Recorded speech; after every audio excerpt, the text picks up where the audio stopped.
बीमारी, इस प्रकृति में कोई भी बीमारी नहीं है, भगवान की माया में कोई बीमारी नहीं है। ना ज़मीन में कोई बीमारी है, ना प्रकृति में कोई बीमारी है। बीमारी हमारे दिमाग में भर दी गई है। क्या? ये खरपतवार, ये कीड़ा, ये रोग। मैंने अभी क्या बोला? कीड़ा क्यों लगता है? कीड़ा इसलिए लगता है कि आपके खेत में चिड़ियां नहीं हैं। बात समझना आप। कीड़ा इसलिए लगता है कि आपके खेत में चिड़ियां नहीं। अगर चिड़ियां होती तो चिड़ियों का पहला भोजन इंसेक्ट ही है। वो इंसेक्ट आएगा आपकी फसल में, वो निपटा देंगी। जो रोग हैं वो रोगों का कारण ये, जैसे आप भी तो बीमार होते हो, आदमी नहीं बीमार होता। चलो बताओ, लोग कैंसर से पीड़ित हैं, लोग डायबिटीज से पीड़ित हैं, लोग बीपी से पीड़ित हैं। दुनिया में कोई माई का लाल, मैं चैलेंज के साथ कहता हूँ, कोई अस्पताल, कोई डॉक्टर किसी आदमी का शुगर, किसी आदमी की बीपी, किसी आदमी का कैंसर, किसी आदमी की गैस ठीक कर पाया क्या? बस इलाज कराते रहो, मरते रहो, लास्ट में वहीं जमुना जी के किनारे, गंगा जी के किनारे ही ठीक होना है आपको। ये कचड़ा बीमारी का मेरे दिमाग में। मैंने अभी क्या बोला? जब हम दूषित खाएंगे, इस जमीन में पेस्टिसाइड डाला, वीडिसाइड डाला, फंजीसाइड डाला, तो परमात्मा ने कहा जो बोगे वो आपको काटना पड़ेगा। तो आपने गेहूं बोया, सब्जी बोई, सब्जी के साथ क्या बोया? यूरिया, डीएपी, पोटास, सल्फर बोया कि नहीं बोया? वीडिसाइड बोए कि नहीं बोए? इंसेक्टिसाइड बोए कि नहीं बोए? फंजीसाइड बोए कि नहीं बोए? ये कहाँ जाएंगे? ये हवा के माध्यम से, पानी के माध्यम से, भोजन के माध्यम से आपके शरीर में आएंगे। तो जब आपने जहर कीड़ा मारने के लिए डाला, जब आपने जहर रोग मारने के लिए डाला, वो जहर आपके शरीर में आया। तो मैंने अभी क्या बोला भाई कि जमीन को ठीक करो ना। जैसे किसी माँ ने अपने बच्चे को जन्म दिया, अभी बच्चा आज जन्मा है, और वो माँ हंसती है, वो माँ स्वस्थ है, उसको खूब भोजन मिलता है, तो उसका बच्चा हंसेगा कि नहीं हंसेगा? स्वस्थ रहेगा कि नहीं रहेगा? और अगर वो माँ पीड़ित है, कोई उसको गाली गलौज करता है, सही से भोजन नहीं देता है, थप्पड़ और मार देता है, तो वो माँ पीड़ित है, इसका बच्चा हंसेगा कभी? सिंपल कहानी है यार। ये जब माँ स्वस्थ होगी ना, तभी आप स्वस्थ हो सकते हैं। और मैंने क्या बोला कि आपको लालच दे करके आपको फंसा देते हैं लोग, कि कहेंगे कि अरे खरपतवार है, खरपतवार नहीं मारोगे तो फसल खराब हो जाएगी।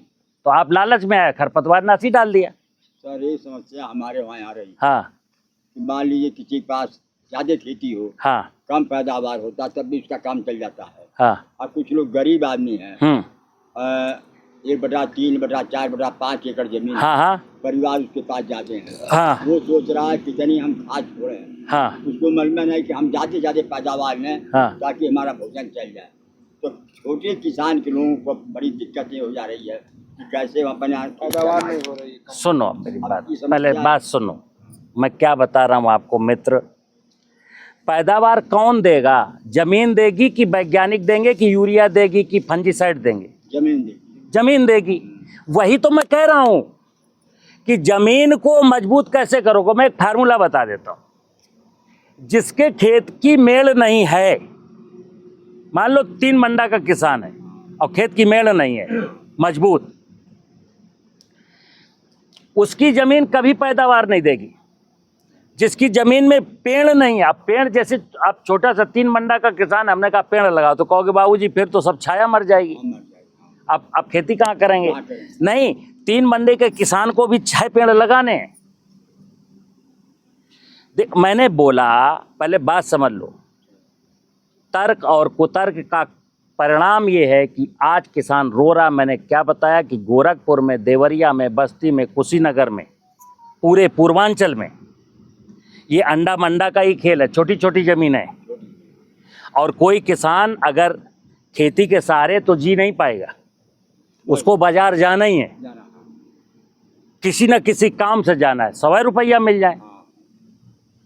मैं कह रहा हूं कि अगर आपके पास एक दूध देने वाली गाय है, अगर आपके पास 4 बकरियां हैं, अगर आपके पास नींबू का, करौंदे का, अमरूद का, आम का 4 पेड़ है,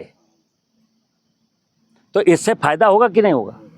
तो हम क्या करते हैं, 3 मंडा जमीन का किसान ये सोचता है बस बाबूजी हमारी पैदावार नहीं होती है, हम छोटी सी जमीन है इसलिए हमें यूरिया डीएपी डालना है, इसीलिए मुझे खरपतवार मारना है बाबूजी, इसीलिए हमको ये करना है। तो मैंने क्या कहा कि जो आपने बोया, अब मान लो आपने पैदावार कर लिया 6 कुंटल गेहूं 2 मंडा में, और जो दवाई डाली थी वो खा करके गेहूं जब बीमार हुए, पत्नी बीमार हुई, बच्चा बीमार हुआ, तो गोरखपुर के अस्पताल में फिर आदमी डॉक्टर ने 20,000 रुपये झटके कि नहीं झटके? तो क्या मतलब हुआ यार?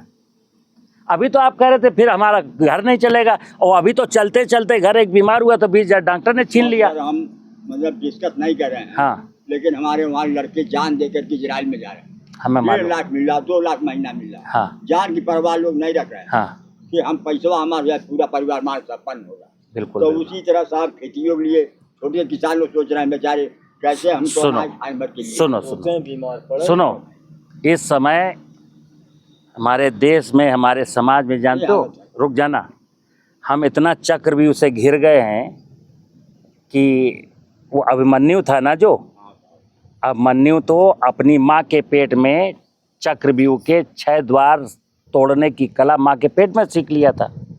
सुनना, अब आज चक्रव्यूह में हो गए हैं 100 द्वार, और पेट में किसी माँ के बच्चे ने सीखा नहीं एक बार भी तोड़ने की कला। सुनना, तो ये जो इजराइल जा रहे हैं, सऊदी अरबिया जा रहे हैं, जो अरब कंट्री में जा रहे हैं ना, 1.5 लाख रुपया 1 लाख रुपया के चक्कर में, जानते हो काहे के लिए जा रहे हैं? ये रोटी के लिए नहीं जा रहे। फिर आप सुनो, सत्य सुनने की सामर्थ्य रखो। ये जा रहे हैं भौतिक संसाधनों की तलाश में। भगवान ने खाने के लिए रोटी सबको दी है, कसम भगवान की, पक्का बता दूं, रोटी की कमी नहीं है, कमी है भौतिक संसाधनों की। और इस समय भौतिक संसाधनों का कंपटीशन चल रहा है। तो रामायण में एक चौपाई है, जो इच्छा करियो मन माही, राम कृपा कछ दुर्लभ। तो जिसने भौतिक संसाधनों की इच्छा की उसको भौतिक संसाधन मिल गए। उसने राम से कभी अपनी स्वास्थ्य तो मांगा नहीं कि हमको स्वस्थ रखो, नहीं मांगा ना। हम ना सुख मांगते हैं, ना शांति मांगते हैं, ना स्वास्थ्य मांगते हैं। आज सारी दुनिया क्या मांग रही? परमात्मा से मंदिर जाके घंटी बजा के पूजा करके क्या मांगता है बताओ? हे भगवान, लक्ष्मी फाट पड़े कहीं से, मैं भी धनाढ़ बन जाऊं। मुश्किल ये है मित्र, देखो हम तो आज ये कहते हैं लाभ छोड़ो, मैं कहता हूं ये कागज का नोट छोड़ो, आप जिंदा रहने की फिक्र करो। आज चैलेंज इस बात का है कि आप जिंदा रहेंगे भी नहीं, हंसेंगे भी कि नहीं। और जो आदमी हंस नहीं सकता, जो आदमी हंस नहीं सकता, रो नहीं सकता, दोनों चीजें हैं मित्र। दोनों आज कोई रोता भी नहीं है और आज कोई हंसता भी नहीं है। और अगर कोई आज हंसता है तो जानते हो कब हंसता है? जब अगला जमीन पे गिर जाता है। और रोता है तो कब रोता है? जब कोई उठ जाता है। यानी प्रकृति का विधान था कि किसी के दुख में आपको दुख होना चाहिए, किसी की खुशियों में आपको खुशियां मिलनी चाहिए। अब मामला उलट गया, अगर किसी को खुशियां मिलेंगी तो हमको रोना आ जाएगा, और कोई जमीन पर स्लिप होकर गिर जाएगा तो हमें हंसी आ जाएगी। तो मैंने बोला कि ये प्रकृति की व्यवस्था नहीं है। प्रकृति की व्यवस्था के साथ जीने का नाम है धर्म, और प्रकृति की व्यवस्था के विपरीत चलने का नाम है अधर्म। तो जो व्यक्ति धर्मो रक्षति रक्षता, जो धर्म की रक्षा करेगा, धर्म उसी की रक्षा करेगा। और अब तो सारी दुनिया अधर्म की ओर चल पड़ी है। तो विनोद कुमार सचान कुछ नहीं कर पाएंगे मित्र, आपकी समझ ही आपको किसी मंजिल तक ले जा सकती है। बोलो, ये तो हमारा देखो लालच जो स्वभाव है ना, लालची स्वभाव, वो हमको मिसगाइड करता है। हमको कौन सा अधिकार है मैं इल्ली को मारूं? परमात्मा ने कहा तुम इल्ली मारना जाके जमीन पर, ज्ञानावतार इल्ली मारेगा साला यहां करके, दीमक मारेगा, सांप मारेगा, सर मूंगफली के लिए तो हम लोग मतलब हम भी कई बार रिसर्च कर चुके हैं हाँ कि हम मूंगफली हमारे बगल में एक आदमी का कमजोर आदमी गरीब था हाँ। तो नहीं कुड़वा पाया हाँ। लेकिन हमने साफ सुथरा बढ़िया किया उसकी मूंगफली हमारी दूनी पड़ी अपने आँख से मैं देखा कुड़वाया वाला हाथ से गुड़ाई की, हाथ से बुलाई तो वो मैं कहाँ मना कर रहा हूँ, मैं तो वीडीसाइड डालने की बात मना कर रहा हूँ। खरोब निकलवा दिए सब टोटल। कोई बात, मेरी बात, दो चीजें हुई। हाँ मैंने बोला आप मैनेजर हो, आप लाइन से मूंगफली बोइए, निराई गुड़ाई करिए, मिट्टी चढ़ाइए, ये तो अच्छा काम हुआ। लेकिन बीडी साइड से मारना ये अच्छा, मैं बीडी साइड को मना किया हूँ ना। मैनेजर आप हो, आप लाइन से मूंगफली बो, खुरपी लेके जाओ, खरपतवारों को उखाड़ो, वहीं उखाड़ के डाल दो और मूंगफली पे मिट्टी चढ़ा दो, तो पैदावार तो आपकी 2 गुना होनी है। देखो कर्म, कर्म प्रधान विश्व करी राखा, जो जस करई सो तस फल। अभी आपने कर्म किया है, क्या निराई गुड़ाई की, तो ये धर्म है, ये इंसान का धर्म है कि निराई गुड़ाई करके अपनी फसल को बचा रहा है। और वीडीसाइड डालना ये अधर्म है। बात समझो, दोनों में अंतर है, ठीक है ना। जैसे एक आदमी, मान लो आपने कहा कि साहब हमको कुछ बीमार, हम बीमार से हैं, हमको ऐसा लगता है जैसे मैं बीमार हूँ, तो मैंने कहा अरे यार छोड़ो, मन के हारे हार है, मन के जीते जीत, प्रसन्न रहो, खुश रहो, हंसो मुस्कुराओ, कोई बीमारी नहीं है। तो आपको क्या लगेगा, ये आदमी कितना मूर्ख है, बताओ, हम बीमार हैं, ये कह रहा हंसो। सत्य यही था। अब दूसरा दोस्त आपका आया, आपने कहा यार हम बीमार हैं, बोले क्या है, बोले कुछ सांस लेने में तकलीफ होती है। तो उसने जानते हो क्या कहा, अरे भाई साहब ये बहुत खतरनाक बीमारी है, हमारे मामा को हुई थी, मामा टपक गए, जल्दी जाओ बड़े अस्पताल में। ये आपको दोस्त कैसा लगा, ये दोस्त हमारा अच्छा है। समझो बात को, आज तो उल्टा राय देने वाले दोस्त और सही राय देने वाले दुश्मन हो गए हैं। इस बात को किसान को समझना पड़ेगा। जैसे एग्रीकल्चर में जितने लोग अधिकारी, वैज्ञानिक, एंटरप्रेन्योर जो खाद बीज दवा बेचने वाले हैं, क्या कर रहे हैं, गलत ही सलाह तो देने आ रहे हैं। ये ले लो इससे ऐसा हो जाएगा, ये ले लो इससे ऐसा हो जाएगा, ये ले लो, ये कर लो, ये कर लो। हुआ क्या, किसान तो गर्त में जमीन के दलदल में धंसते ही चला गया। जितना कमाया था सब बाजार में ले गए, लेकिन हम तो फिर भी दलदल पे।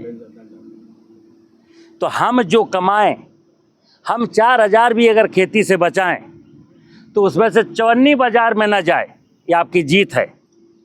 और 4000 कमा करके और 3500 बाजार में ले गए, ये आपकी हार है। ठीक है ना, चलो।